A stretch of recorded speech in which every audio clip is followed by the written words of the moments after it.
Hi friends, வாட்ஸ்அப்பில் இப்போ எப்படி ஒரு நம்பரை பிளாக் பண்ணுறது, அன்னோன் நம்பரோ இல்லை எந்த நம்பரோ நம்ம அன்வான்டாக நம்மளுக்கு வந்து மெசேஜஸ் கால்ஸ் வந்துட்டுருக்கு அப்படின்னா அந்த நம்பரை எப்படி பிளாக் பண்ணுறது, அப்புறம் அன்பிளாக் எப்படி பண்ணுறது அப்படின்ட்டு வாட்ஸ்அப்பில் பார்ப்போமா. ஃபஸ்ட்டு வாட்ஸ்அப் ஓப்பன் பண்ணிக்கோங்க. வாட்ஸ்அப்பு வந்து பிளாக் பண்ணுறதுக்கு முதல்ல நம்மளுக்கு நெட் கனெக்ஷன் வேணும். இன்டர்நெட் கனெக்ஷன் இருந்தால் தான் பிளாக்கு அன்பிளாக் பண்ண முடியும். இப்போ நான் இந்த ஜான்ற கான்டாக்ட் எடுத்துக்கிறேன். இந்த ஜான்ற கான்டாக்ட் வந்து எனக்கு எந்த மெசேஜும் வர தேவையில்லை இனிமேல் ஃப்யூச்சரில். இது வந்து டெம்ப்ரவரி தான், பிளாக்கும் பண்ணிக்கலாம், நம்ம தேவையானப்போ அன்பிளாக்கும் பண்ணிக்கலாம். அதில் வந்து பார்த்திங்கன்னா இப்போ நான் இந்த ஜான்ற கான்டாக்ட் எடுத்துக்கிறேன். செலக்ட் பண்ணிக்கோங்க. ரைட் கார்னரில் மோர்ன்ற ஆப்ஷனில் போனீங்கன்னா பிளாக். இப்போ நான் வந்து ஜான்ற கான்டாக்டை பிளாக் பண்ணவா அப்படின்னு வாட்ஸ்அப் நம்மளை கேட்கும். நான் பிளாக்னு கொடுத்துட்றேன்.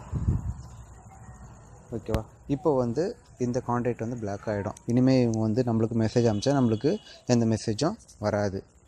இதே போலவே அன்பிளாக்கும் இதே மாதிரி தான் பண்ணணும். இப்போ இதெல்லாம் டெம்ப்ரவரி தான். இதே மாதிரி மறுபடியும் ரைட் கார்னரில் போகிறீங்க, மோர் உள்ள போயிட்டு அன்பிளாக் அப்படின்னு கொடுத்தீங்கன்னா அன்பிளாக் ஆகிடும். இனிமேல் இவங்ககிட்டேருந்து நம்மளுக்கு மெசேஜஸும் காலும் வரும். ஓகேவா. இது எல்லாமே டெம்ப்ரவரி தான். இது பர்மனெண்ட்டாக பண்ணோன்னா இந்த நம்பரை நம்ம டெலீட் பண்ணிடலாம். ஓகேவா. Thank you friends.